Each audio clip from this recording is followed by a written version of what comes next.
Hey, how y'all doing? How y'all doing? How y'all doing, man? I'm gonna just keep this real silky smooth, man. We're just gonna get right into it. The Trump assassination attempt. So, based upon this is immediate details. One person has already been killed who was in the crowd.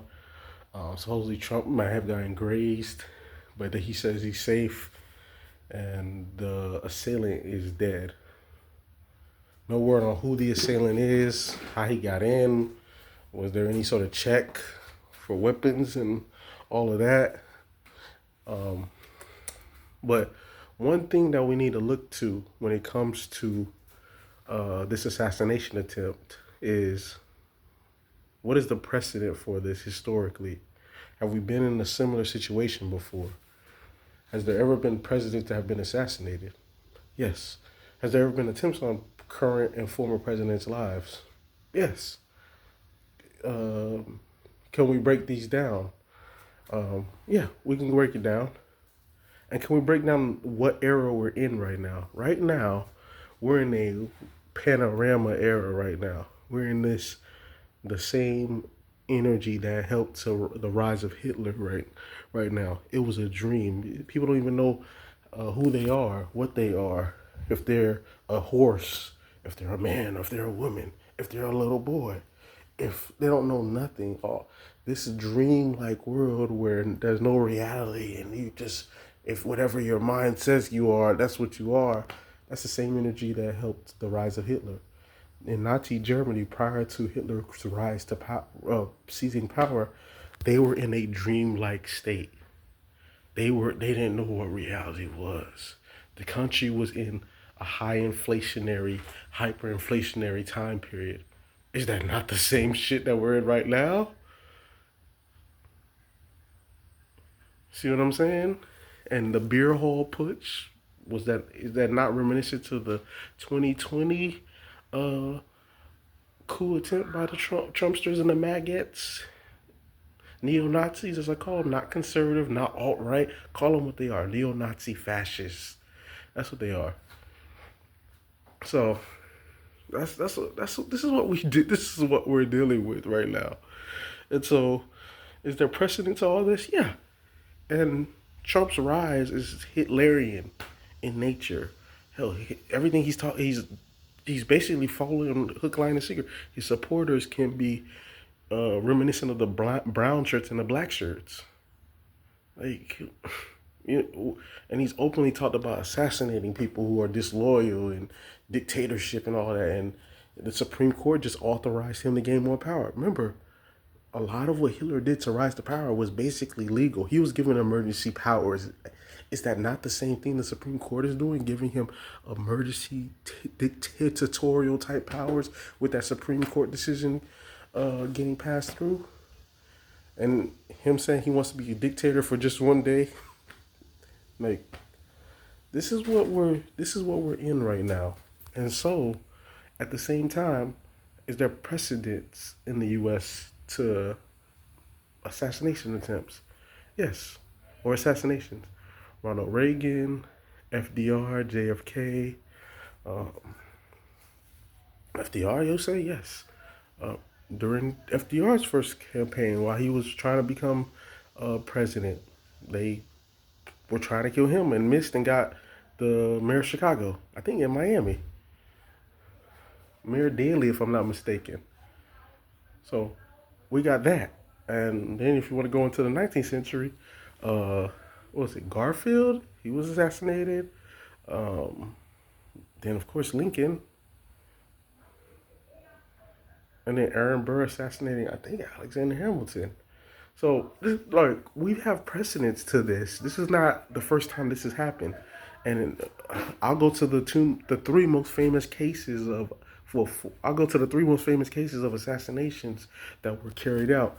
Two of them were official. One is unofficial. The one that's unofficial is FDR. His son, y'all can look it up. As he saw it, his son stated that Stalin, the head of Russia, okay, the Soviet Union at that time, told him that your father was killed. And then they said, by who? At that time, the ruling class of that era, which is still the same ruling class now, basically. It hasn't been disturbed, and he even said they're trying to kill me. And a couple years later, he mysteriously died through the same poison means, weird means too, subtle means too. It's not an accident. So, and there was a bunch of coup attempts. The banking coup, the Morgan coup, J.P. Morgan, and the banking cartel, the elites tried to create a fascist dictatorship with Smedley Butler. He called it out. But then before he got elected, Mayor Daley gets killed. The mayor of Chicago, when they were trying to assassinate FDR. Then all those different coup attempts while he was in office, the mass media negativity while he was in office, like, yeah, by these same people. You know, that's what we dealing with, man. It's how the ruling class gets down. So we're living in a different era right now. We need to understand that and be vigilant and prepared in all fronts, basically. And this is to say, I'm not a fan of Trump. I'm not a fan of Biden.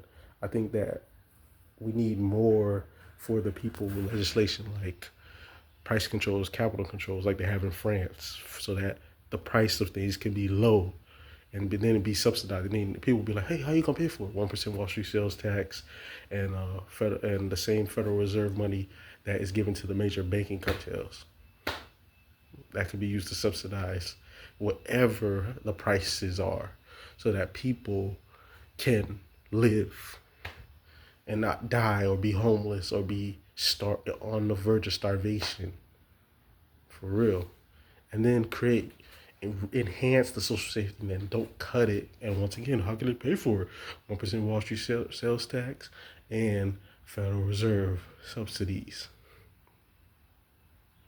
The same quantitative easing and bailouts that these fucking major 1% too big to fail ruling class entities get. It's the same shit that the people should get. And I'm telling you how you pay for it. Enhance the social safety net, bring back welfare, enhance food stamps, enhance WIC, all of that shit. Enhance housing, make housing a right.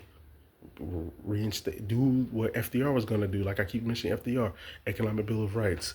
Ruling classes don't want you to know that you have not only human rights, which are the Bill of Rights, but you have economics rights, because as FDR said famously, necessitous men or needy men are not free men.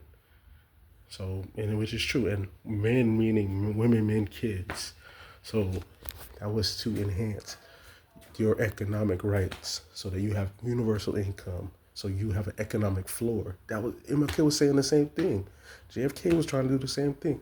He was trying to bring back that New Deal, all of that. And when I saw that, it was like, psh. So that's our second thing I was going to get to. I mentioned FDR first because that's the one where people don't know about. But the other two are, it's practically 100 years from one another. One's Abraham Lincoln, the one's JFK. And JFK was putting on doing the whole FDR thing, doing the whole Economic Bill of Rights. He was changing his tune in his second term.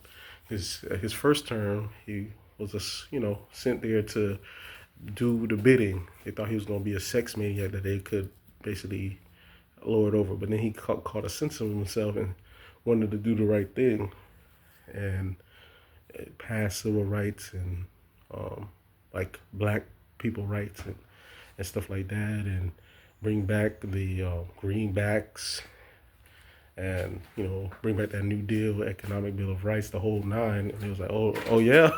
So that's how they moved. And then of course the most famous one is Lincoln, and we know what that is. Basically, 1% ruling class of that day, British Empire, and those banking cartels of that day, along with the Confederate States of America of that day. You know what I'm saying? And what was their reaction to all of that? They assassinated him. He freed the slaves. He defeated the Confederate States of America, which is a British project. He countered the British ruling class. He called them out. directly. He was creating his own He was creating the American system of economics, which is a counter to the British imperial system. No, he's doing a lot of that. The New Deal of his time before he was assassinated. That was the plan. And the plan also was to give equal stake in this nation to black people. And that would have been 4 acres and a mule, equal rights, equal protections under the law, the whole shebang. And of course, we know what happened. The deconstruction of Reconstruction, the betrayal of 1877, and then you got Jim Crow and the Black Codes, and then we're still dealing with that time period right now. So we're still dealing with post-slavery issues right now. Everything that we're dealing with comes from slavery and after slavery. The whole nine. If you want to tie everything into black people and to our struggles when it comes to economic rights and all of that, it can be all traced back to that time period because things were going to be radically different than they are right now. And they got stopped and then brought back to an extent with FDR, and they got stopped again and tried to get brought back with JFK and LBJ and the Great Society and, MLK, and then stopped again. You know what I'm saying? And now we're in this, we've been in this, how can we call it? Panorama of globalization, neo-feudal economics, attack on the whole New Deal structure, because famously the ruling class of that time, which is still the same ruling class families that are still around right now, famously called FDR a class traitor. So we have all of that. And so why is this relevant right now, y'all might ask? Because it's not uncommon to see assassination attempts in our history. And the usual suspects are always around. The people at the top. And when they be like a lone gunman by himself, how do you get in the building? And why would they do that? Because the left wing of the ruling class has wants this way of running things. It's more smoother. It's a better way forward. This other way, the right wing way, may go bad for the ruling class itself too. They could be overthrown if things get into some neo-fascist, neo-Nazi dictatorship, because the American people, and especially black people, ain't gonna deal with no damn white supremacist dictatorship where everybody is just basically up for grabs and decimated. They're going to fight back, and in a war, anything happens. The ruling class understands that. They know what the fuck that shit could lead to. That shit could lead to the end of their power too. Along with the rank and file white people, the people at the top, 1%, where you want to call them the Jews and the WASP, where they always be trying to, overhype the Jewish influence. It's a strong influence, so we know the media, entertainment industry, music, banking, but the WASP, white Anglo-Saxon Protestant, those families are still strong. They're still some of the wealthiest families in the United States, even now. So white Anglo-Saxon Protestants, that's still, I would say, still a predominant structure within our thing. But I'm not going to ignore the Jewish influence. I refuse. In our entertainment industries, music, media, that has a huge banking, that has a huge influence. But I'm not going to ignore the Henry Fords and then that whole set, the WASPs area, they're strong too. It's a ruling class of oligarchical, clockratical power. And so we need to be vigilant and call it out. That's why they rigged that shit in 2016 against Bernie. They didn't want a new deal of economics where the people are benefiting, and that leads the way to not only reparations, but the Economic Bill of Rights, universal income, and the whole shebang. So, and now we're in another phase, basically. Like I said, with Trump's thing, the left wing, the Democrats are losing. The ruling class is losing. If he comes to power, everything's going to be in chaos. Things are going to be disrupted. And with him out of the way, the agenda could run smoothly because when they gonna get to replace him on the Republican ticket? Some traditional Republican hack? What, a Romney again? Jeb Bush gonna come back? They gonna get DeSantis, Rick Scott. These people who are, you know what I'm saying? Marco Rubio. These people are just, you know, just empty suits. Ted Cruz. Like, these people are just rank and file. They're just the same thing. They're just the traditional hacks, political hacks, political retreads, basically. Trump is not. And he's going to take power not only against, when it comes to black people and stuff like that, but he's going to take power away from the oligarchy that rules our nation and the world. And yeah, a faction of them want that because of their economic greed, but a faction of them don't. A faction of them say, nah, we can run this shit through him, through the left wing, through more cover. We can get more cover on the left wing side of the game, because the left wing side of it is social engineering. It's a whole panorama, all these multicultural groups. It makes it seem like we're being progressive when we're really taking all the freedoms from the citizens and the everyday people without any pushback. Trump causes huge pushback. Trump caused damn near a revolution in 2020. Imagine what's going to happen in 2024, basically, with him as the helm, spouting, telling the black people, yeah, nigger, I'm making back, stop and frisk, and you niggers are nothing, and all of that. Hearing it constantly, that's going to cause a pushback. And him trying to gut the social safety net and gouge wages and union bust and all of that. That's going to be a huge uproar, and things are going to go down. So, like I said, when it comes to any sort of assassinations of a president or a candidate or a former president, you always look at the ruling class. They were RFK. I almost forgot about him. He would have been the president instead of Nixon. He was way more popular, and he was bringing back the Economic Bill of Rights and going to open up the investigation and say who killed his brother, who killed MLK, who killed Medgar Evers, Malcolm X, and the list goes on and on. And then the ruling class would have got exposed. And the banking cartels, they wouldn't have been able to maneuver the way they were doing too. That American System of Economics, Economic Bill of Rights, New Deal would have been on full view, as well as destroying the traditional Jim Crow system too. So people need to look at these things, and you need to see everything in the full context. Biden is losing. The ruling class's traditional way of doing things is flailing. Both sides of the Republic of the aisle are in a uproar, upheaval. They want things to be better economically for themselves. You know, along with reparations being at the highest high pitch it's been since it was proposed and would have been enacted since 1865. So everything is in a transformative state. So, like I said, number one suspect is always the ruling class, 1%, the money men. So I suggest people start looking at that. For sure.